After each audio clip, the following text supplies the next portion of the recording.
The healing between the masculine and the feminine, I believe, is the next evolutionary stage in relationship transformation. And so today we talk about what Tantra for couples really is. And it's not the Kama Sutra gymnastics you might be thinking. However, it is something that each of us can bring into our relationships. Welcome to Love Life, featuring your host, Dian. The sun shines bright as it moves across my face. I feel the light. I allow the vibration of the body to merge into oneness and wholeness. Welcome to Love Life. I'm Jane Donovan, and I'm thrilled to have you joining me today. The disconnection between the masculine and the feminine is pandemic in our society. There's relationships breaking down at a faster rate than we've ever seen before in history. And so today's show is exploring the reconnection and the growth of the heart-centered connection between the masculine and the feminine. If you're in a relationship, then this show is going to help you to take it to the next level. And if you're not in a relationship, then this show is still for you. This is going to help you to look at new ways of connecting with any future partner. So strap yourself in for a great journey down the rabbit hole of sex, sexuality, and what Tantra sex really is. I'm so thrilled to welcome back to the Love Life show the divine Dian McCann. Dian joined us on the show, I think it was around 3 years ago, where we got to talk about the beautiful work that she does through her course, The Goddess Within.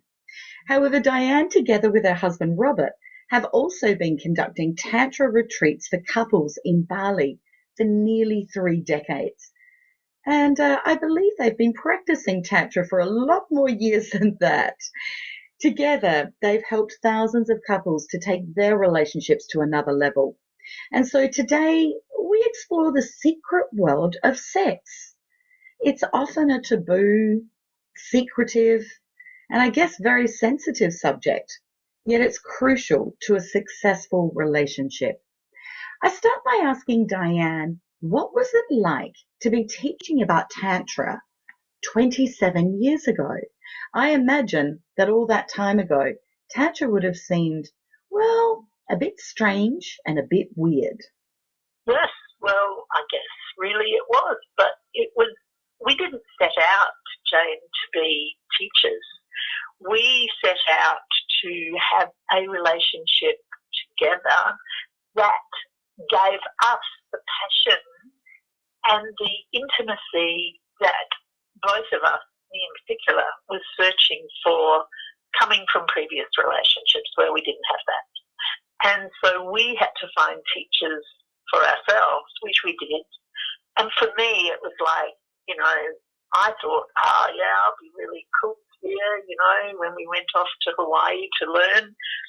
I'm not nervous until I got there, and I realised during the course of the time that I spent there how little I knew, or both of us really, about the whole art of intimacy and tantric relationships.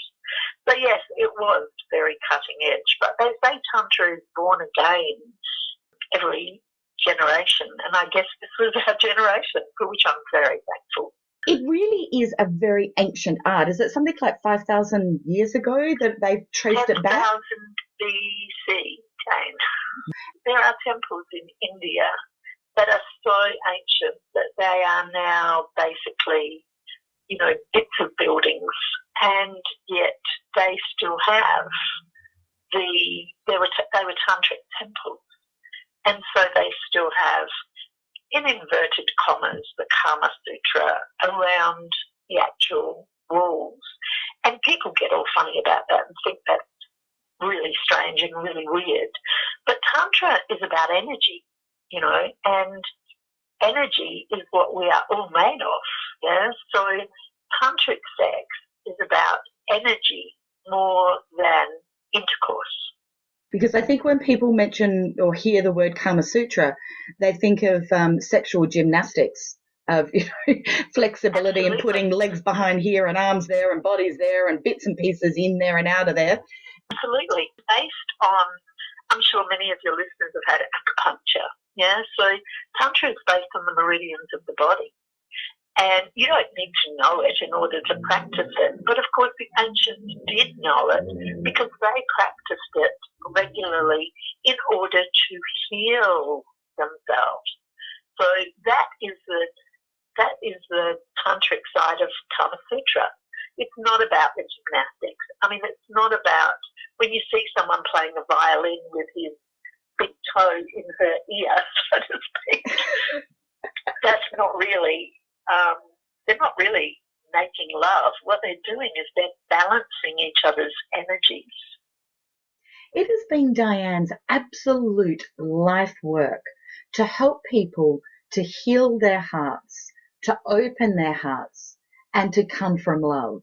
So I was curious to know if she felt that Tantra was more about helping people to get from the physical to a heart-centered experience.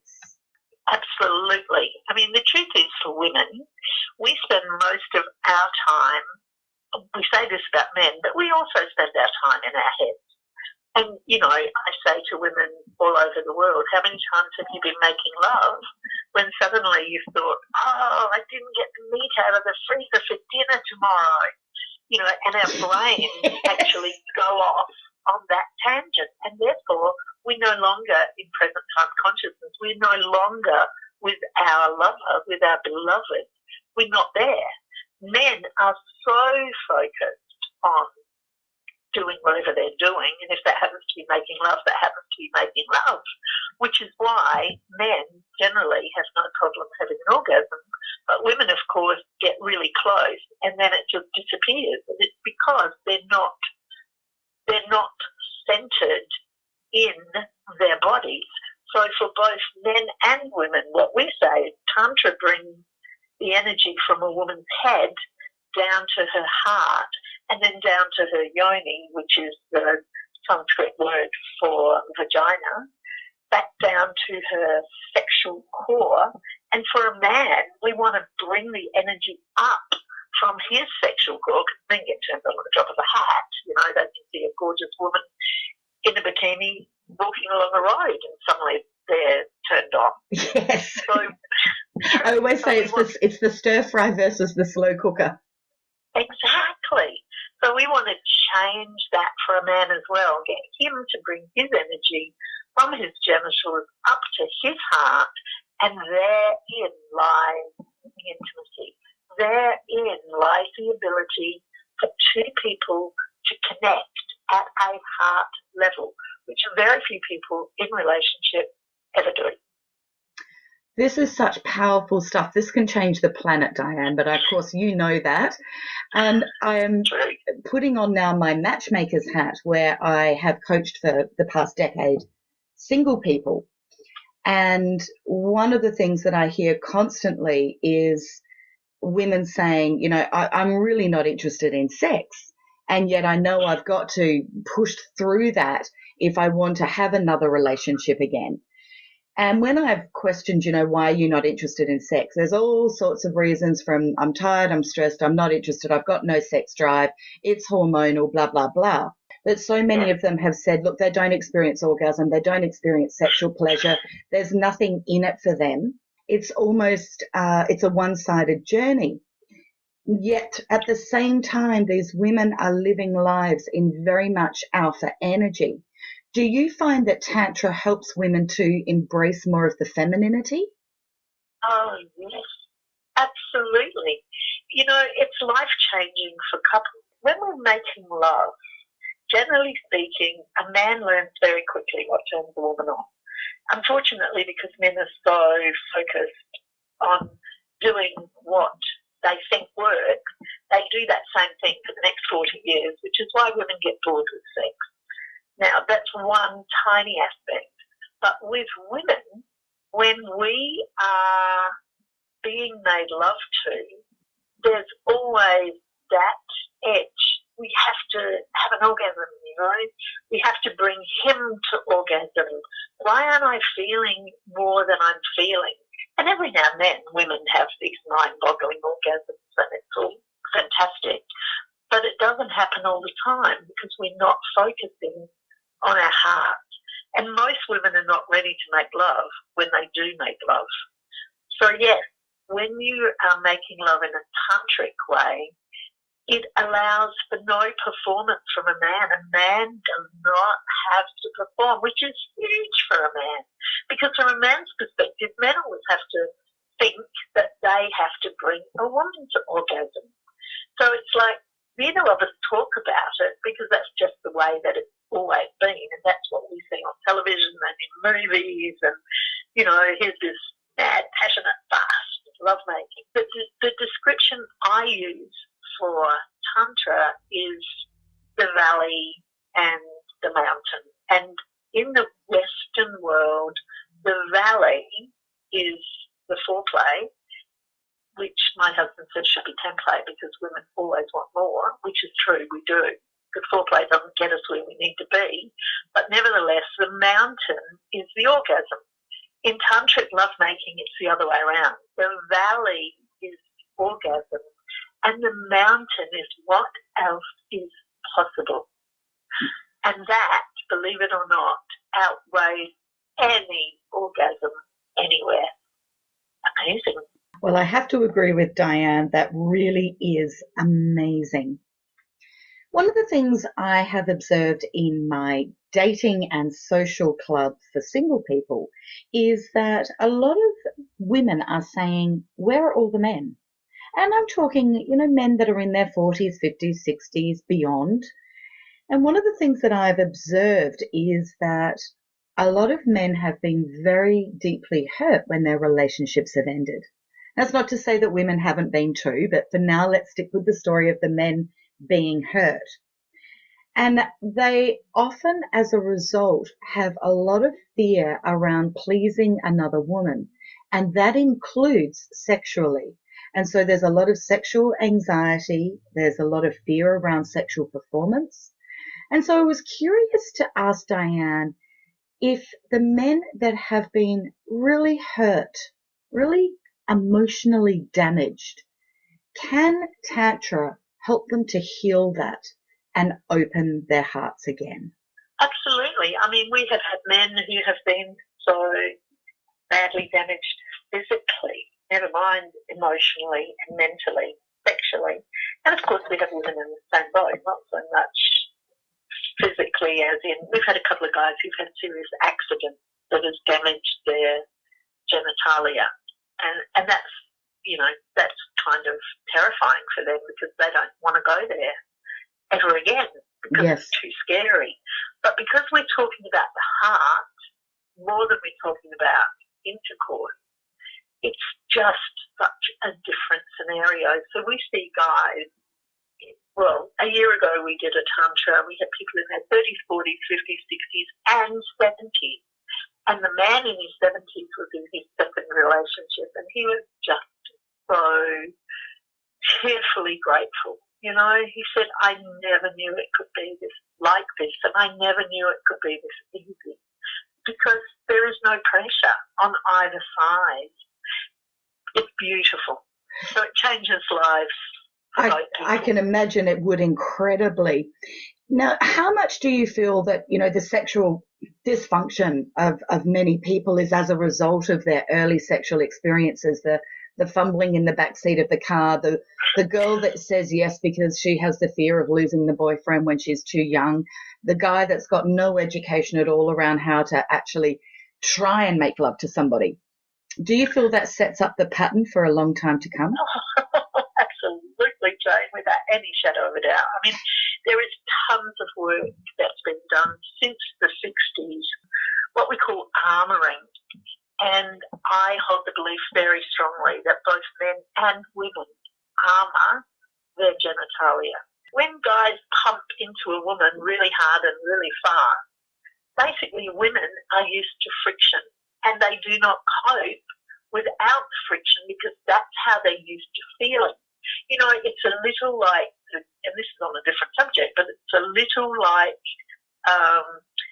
kids, the teenagers who basically are self-harming because that's how they feel. So pummeling sexually is how women actually feel. And they think that sex is connected to having a man driving into her hard and fast, hitting the walls of her cervix, battering those beautiful valleys that are inside her, and so they get numbed out.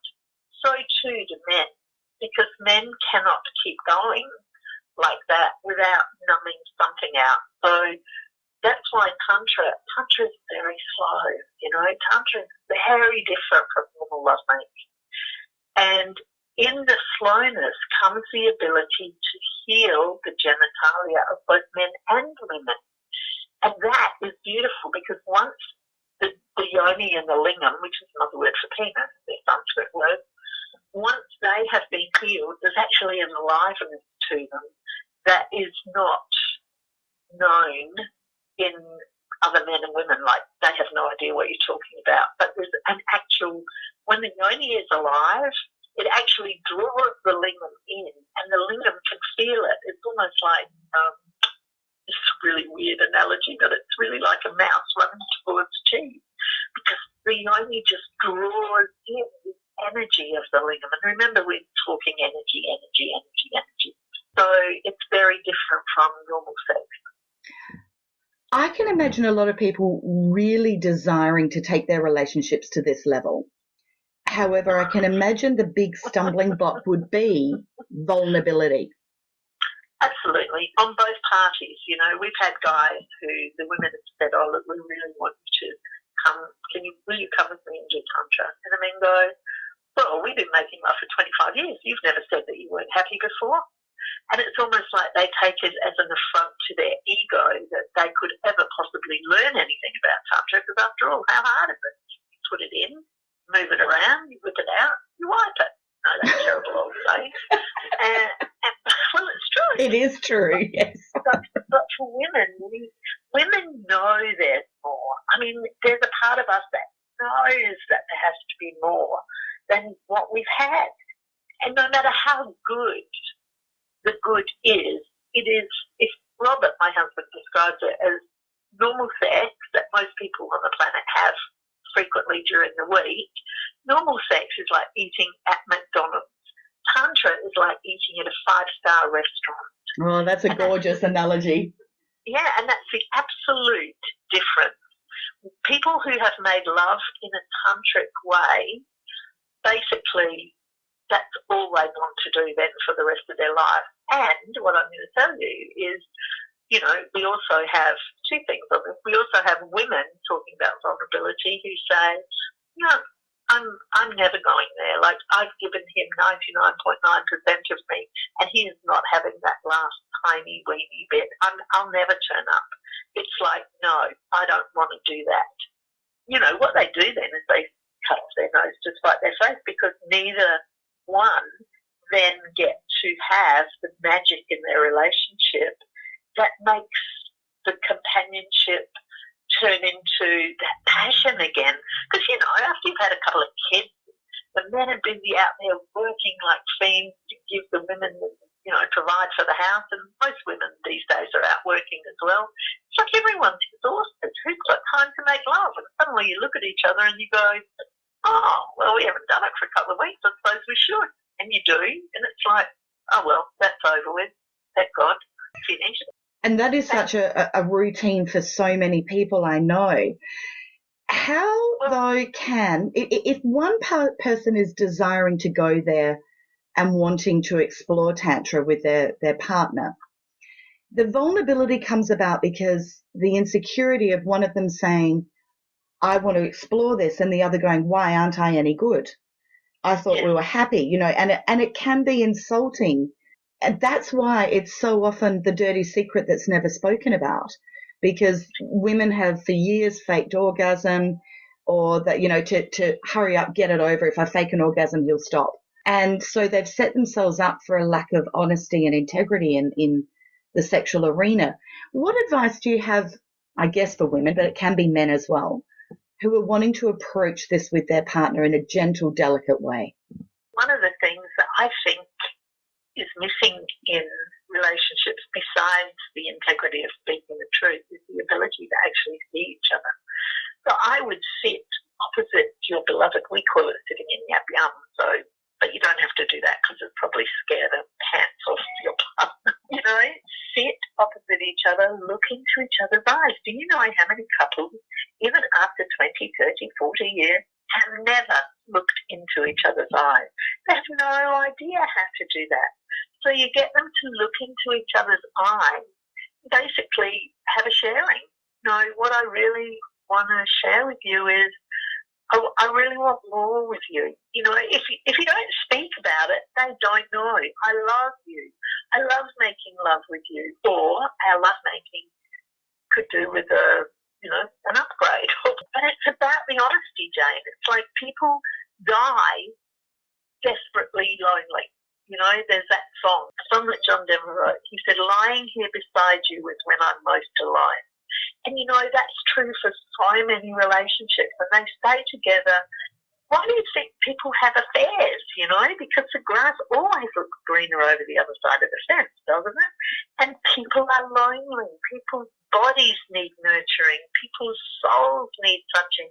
People's hearts need healing. I say to people at Tantra, you go to the gym to work on these muscles and these muscles and these muscles. What about the muscle of the heart? That's your most important muscle. And if you're not working on that, your relationship isn't real. And if it isn't real, then it isn't going to last. Or you're never going to be connected. Diane raises a really important point, that for many people, they have never felt so alone as when they are lying in bed by the side of their partner. And so it is important to find a way to raise the heart vibration and connect with each other to overcome this loneliness. One of the exercises we talked about is eye gazing. And I want to continue this conversation with Diane because this too is an exercise that I have used personally in my life, as well as had clients use to help people to really connect with each other. So I asked Diane about eye gazing in Tantra. In Tantra, eye gazing is one of the major keys. And the secret to eye gazing is to keep your eyes soft and allowing. Because, when people stare, it's like there's fear there. The secret is to eye gazing to keep your eyes soft. And generally what you'll find is that when two people are intimate, two people know each other, love each other, one of them will attempt to look away or snuggle into the other one's neck or do anything to distract the being seen. Because that word intimacy is into being seen. And most of us do not want to be seen into because most of us don't really love ourselves anyway. So we definitely don't want somebody seeing all those little bits that we think are not okay. Eye gazing is such a beautiful, beautiful thing to do. And whether it's a difficult thing, like you said, like I've got something that I really need to share, or whether it's just from the heart. I mean, we suggest people make love starting like that, rather than having the nipple tweaked and the clitoris rubbed, Wow, that's Look into great. each other's eyes instead. Start there. That's a great tip. That's fabulous. The eye gazing, I also feel that if people struggle with softening their eyes because maybe they've never had the ability to do that in life, just perhaps say to yourself, I want them to see my love. I want them to see my love. And as we know, when the heart, when we are delivering any message, when it's from love, the soul knows no resistance. The soul gets it and understands, which is beautiful. It's such a gorgeous exercise, Diane. Thank you for sharing that. Now, I want to touch on, self-love, because it does always come back to self-love, which means self-respect, self-confidence, self-worth, all of those gorgeous words. So when you're doing the tantric couples retreats, do you spend time helping them to heal their past? Ideally, what I always say partway through Tantra is, we should really start with 5 days personal development and then go into Tantra. But of course, people struggle to get 5.5 days away from work. The very act being in a space with the people like Robert and I and our assistant to just make it so safe. You cannot help but heal the past because it will come up. And the fascinating thing, Jane, is that no matter how many times people, and I'm going to say women because it's generally women who say, oh, but I really want this with my husband or my lover or whatever. But when it gets really to the pointy end of the nail, they back away, they get scared. And when people get scared at Tantra, they pick fights with each other. And it's just fascinating, you know. You can watch the two grown-up adults turn into 3-year-old children and their bottom lips drop and they pout and they get sulky. So we make ourselves, like our course is training in the morning and then they have the afternoons off to practice. But generally that's when stuff comes up. So we make ourselves available pretty much from first thing in the morning until midnight. It used to be 24 hours a day, but we gave that up. If people are really in trouble, then, you know, we have enough tools in our tool basket to be able to shift them away from wherever they are and move them back into the heart. I have a really good story about a couple who just never stop complaining about each other. From the moment they set foot in the room, you know, he was grizzling about her, she was grizzling about him. So on the second day, they said they wanted to see us. So I sat them down and I just said to them, because what was in front of me was 2 3-year-olds. I said, look, you guys have got a choice. I have 2 solutions for you. And they went, oh, great, what are they? And I said, one of them is I have a roll of black gaffer tape here. I'm going to tear some off. You can both put it over your mouths. And my commitment to you is that you are not allowed to say anything that isn't beautiful to the other one for the rest of this time that we're here. Or the second option is go home. And they chose the gaffer tape and it transformed their marriage. Oh, how wonderful. How wonderful. Because they are often just repetitive patterns and habits that are just, or they're on automatic pilot. This is what we do. We pick a fight. I was fascinated to hear Diane mention that the women will often pick a fight, that they will be the ones who want to attend this course. They drag their partners along, but through the process of getting to true, authentic vulnerability, they hit a fear point. So I asked Diane, what is it that you believe women are most scared of that has them reducing to this behavior of picking a fight and withdrawing? In all reality, it's intimacy. Because sex is not intimacy, is it? Sex is a body function which goes on below the waist, that your heart can be involved or not be involved. But just because your heart's involved, it doesn't mean there's any intimacy. Intimacy comes from the eye and the heart. So it's like most people are really scared of being intimate and intimately connected with another human being. I mean, we've protected ourselves incredibly well. And, you know, we have to say thank you to that subconscious mind of ours that's doing its best to keep us safe. So it definitely doesn't want to be open and be vulnerable and be a weeping mess. You know, like we've had men who, and I know this sounds really weird, but this is a fact. We have men who, on the last day, just weep because they're so grateful, because they've never been to this place of intimacy with another human being, and they might have been married for 30 years. I'm imagining that incredible feeling for them of they had no idea that they've been living alone forever, and now suddenly they are no longer alone. Yeah, because once you have Tantra, providing, it's like anything else, Jane. It's like if you want to be good at anything, it requires a ton of practice. And people are lazy. People get scared. So, you know, we remind them. We send out newsletters and say, "You remember what you had yummy?" It's time to get back into that little position and gaze into each other's eyes again, just as a reminder, because life does get in the way. And, you know, we had that for us. We did our Tantra training, and then we came home and we practiced religiously twice a day, every day for 9 months. And who knows why we stopped. Something happened. I don't even remember what it was. But, you know, within 6 months, both of us looked at each other one day and said, something's missing, something's different, something's changed, what is it? And we both said, you're not practicing every day. And I'm not talking about lovemaking necessarily every day. I'm talking about having a heart connection. And we do it in bed in the morning and at night. And we have rituals that we have put in place. And now it's like brushing our teeth.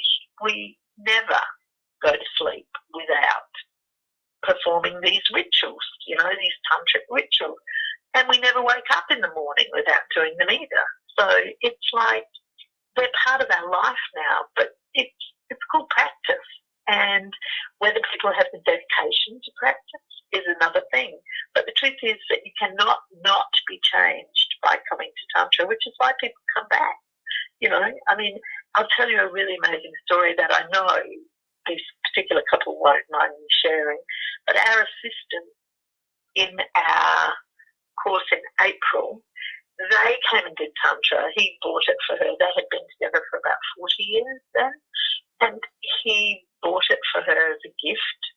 And they came off and they did Tantra and they absolutely loved it. And then a year later, maybe 2 years later, he rang me up and he said, Dian, I want to come back. We want to attend Tantra again. So will you organise me another gift certificate and I'll give it to her for her birthday? And I said, sure. Is there a reason? And he said, yeah, there is. He said, her mum's died in the last year. Her mother's died, her father's died. We've sold our farm. And she stopped working for the charity that she's been working for 20 years. And he said, it's almost like everything was ripped out from under her. And he said, what she's doing now is pushing me away. And he said, I can feel it. And I know the only thing that's going to get us back together again is Tantra. And so they came back and they've been persisting ever since. Through my coaching practice, I've met some really beautiful men who have so vulnerably shared with me that they know they're just not skilled or experienced in being good love makers.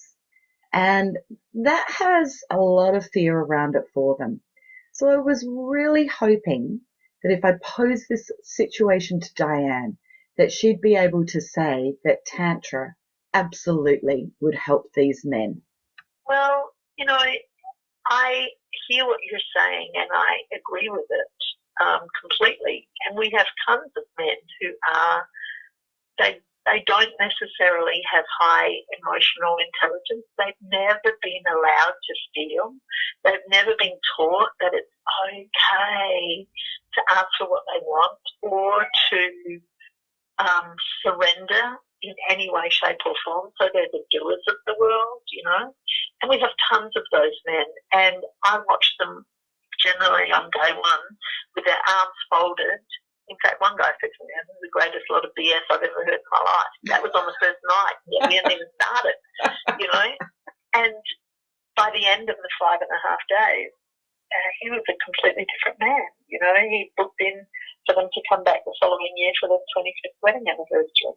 So yes, you cannot not learn because there's nothing really to do except surrender. And, I say that as though it's a really easy thing to do, which of course, for most people, especially women, it's not that easy to surrender. But because of the nature of course, we make it fun and, I act like a complete idiot a lot of the time. Like the airy-fairy one. People say he is the yang to my yin, and together it just works. If you're in a state of trust, you can let go of anything and you can heal anything. You just have to put yourself in that environment. So for women who are feeling like, I've never had an orgasm, maybe, they're on a real extreme, or I'm frigid, that horrible term from, what was it, the 70s or 80s, or for men who, perhaps they have ejaculation problems, they suffer from premature ejaculation. I imagine those kind of extremes people would be listening to this and going, please help me. This has been a problem my whole life. Then I would say jump on in, because this will absolutely help you without a doubt. But I wanted to also touch on the arena that you create. Now, the first thing that is incredibly unique about what Dian and Robert do is that this, to the best of our knowledge, Dian, is the only tantric course for couples anywhere on the planet. Is that right? As far as I know, most tantric teachers take singles and couples, which has always done my head in. And I'm not making it wrong. It's just not who we are. For us, sex is incredibly sacred. And for me, I could think of nothing worse than sitting opposite a stranger and, you know, gazing into their eyes and doing some of the exercises that a lot of tantric teachers actually do. I mean, we need to go there, Diane, because that's what a lot of people's fear is, that they're going to go to here's what I think people would perceive your beautiful course to be, would be that you turn up and you're going to be given a robe, and at some point you're all going to be naked and you're all going to be watching each other perform sexual acts of some kind in a public arena. And that would turn a lot of people off, because that's not what they're wanting. And that's why I wanted to bring this up, because I want people to know what a sacred space you've created, where there's no nudity, is there? There's no weird exercises that are done in public.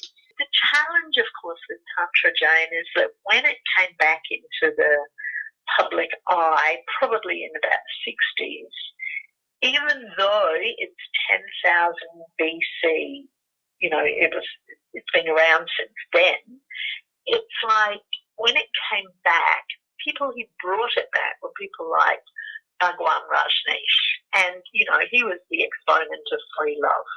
And many of the teachers that are out there were taught through his,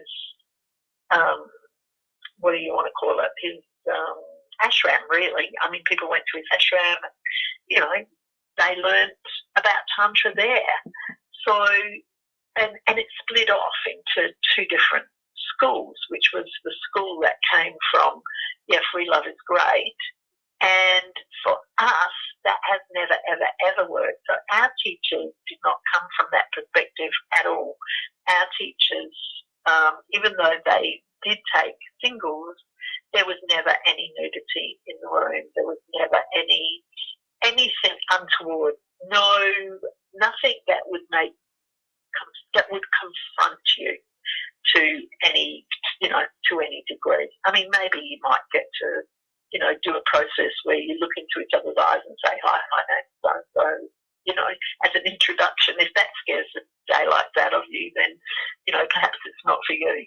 But pretty much we don't do anything that's confronting. And we literally give information and then send you off to your room to practice what we taught you, and then to come back and ask questions if you have them. Now, obviously, there are going to be people who are not going to say a thing. I mean, we had one couple who, the woman is a really dear friend of mine, her husband, if he said boo the entire week, it would have been a miracle. But his smile got bigger and bigger and bigger and bigger every day. Beautiful. So, you know, you don't have to share, but there's always someone who's funny. And you know what?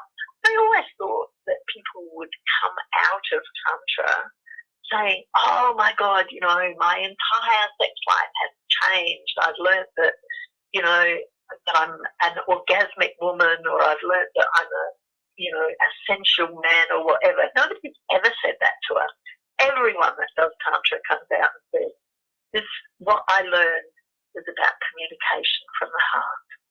And that was always a shock to me, because I really thought that what we're teaching, which we do teach, I mean, we have like 70 handouts, you know, it was about the physical body, how to do this, how to do that, what you can do here, what you can do there. But of course, in the end, everything is about communication. So even though we're not specifically teaching it, we do have handouts on what to do when stuff comes up, all that kind of thing, you know. But in the end, that's what people come out of it with. They come out of it more intimately connected, because they found a way to be authentic with each other and speak the truth. Which is a skill set that we are never taught, and why we're not taught this in school, I don't know. But hopefully before you and I cross over to the other side, Diane, this will be taught in schools. So far with my discussions with Diane, it appears to me that Tantra seems to be about dealing with the mental issues, you know, looking at your beliefs and perhaps their limiting beliefs or what it is that you actually do know about sex. And she's also looking at the physical. So she's learning at, different techniques for lovemaking. She's clearly tackling the emotional side of surrender and heartfelt connection.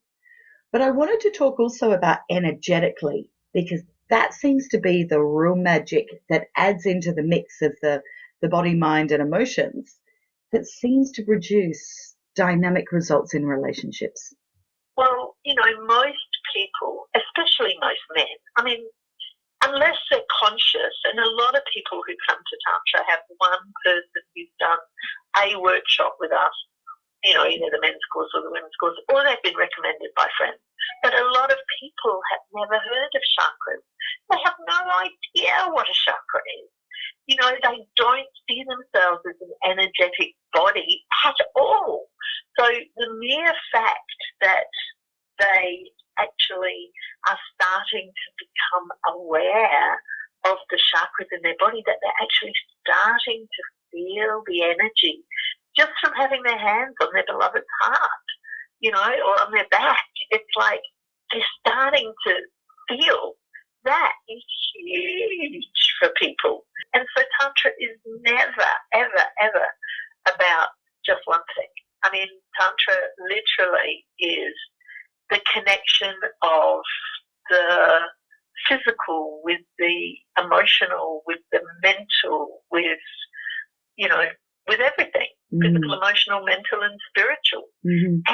And it's really beautiful to watch couples discovering this amazing energy that they didn't know that the other person had. I mean, to have a woman discover that she knows how to, by putting her hand on her husband's heart, he can calm down, come centered, gaze into her eyes, and she can feel the love for the first time.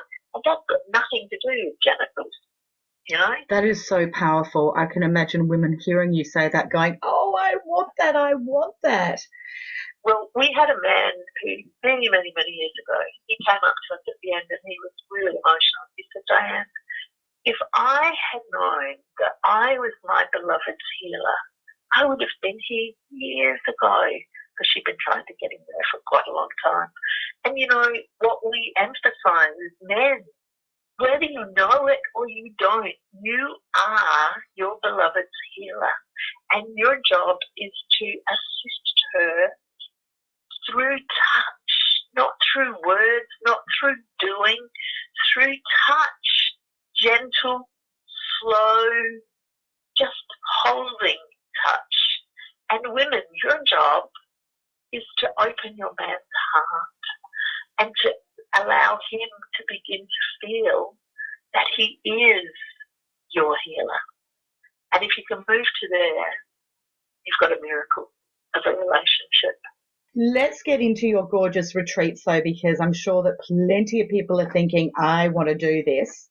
Now, your retreats are in Bali twice a year, is that right? They are, and they're usually in March, around March.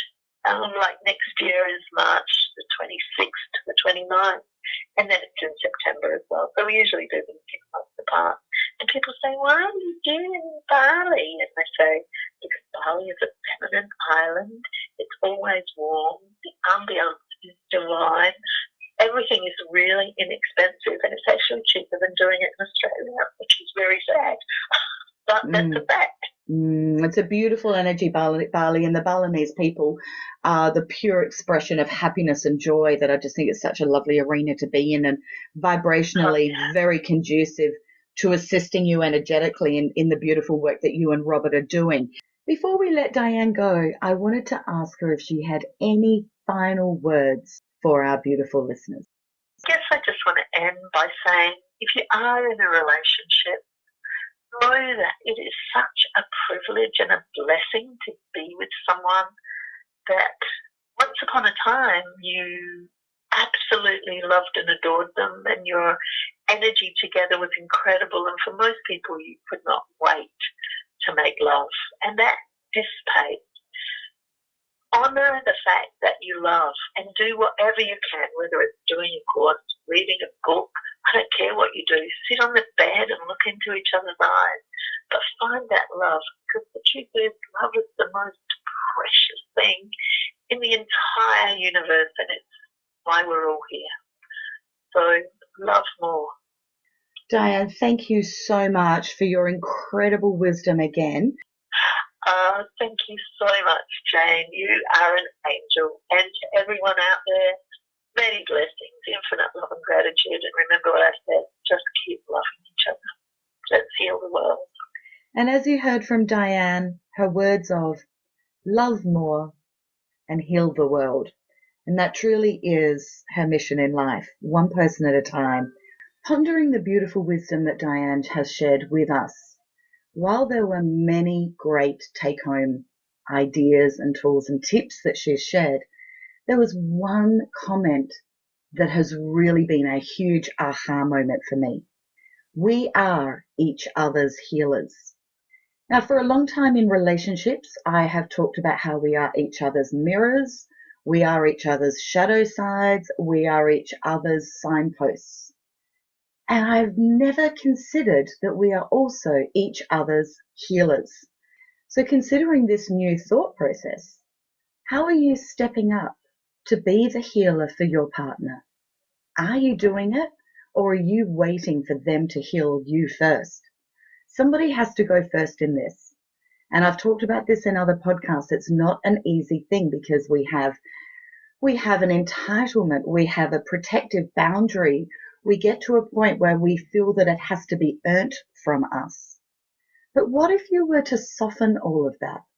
What if you chose in this moment to let go of your right, to let go of your entitlement, to let go of your fear, your boundaries, and just gently open them with the possibility of you gently, one moment at a time, offering the gift of healing to your partner. If you'd like to contact Dian, you can reach her at beyondtheordinary.net.au, and her website has all sorts of information about what you can expect in the Tantra workshop. But of course, not everybody can make it over to Bali, and that is why I thought it was so important to cover off on many questions with Dian for you to get plenty of tips that you can start introducing this beautiful, energetic, tantric dance in your relationship. And if you'd like to reach out to me, you can do so by heading to my website, which is janedonovan.com.au. You can find us also on lovelifeshow.com, which has all of our back episodes, as well as a search bar. So if you're wanting to know more about any topic at all, just pop the keywords in the search and it'll come up with the suggested episodes to listen to. If you want to support the production of this show, you can also make a donation by heading to lovelifeshow.com. And if you'd like to join our private group on Facebook, the Love Life Tribe, we would love to have you come and join us there. Head to facebook.com/Love Life Show, and pinned to the top of the bar is the link that you can put in a request to join our tribe. So until next week, have an amazing week, pondering how you can be the healer for your partner and how you can bring true sensuality, connection, and love into your relationship. Life is perfect, I'm not trying, it's just happening.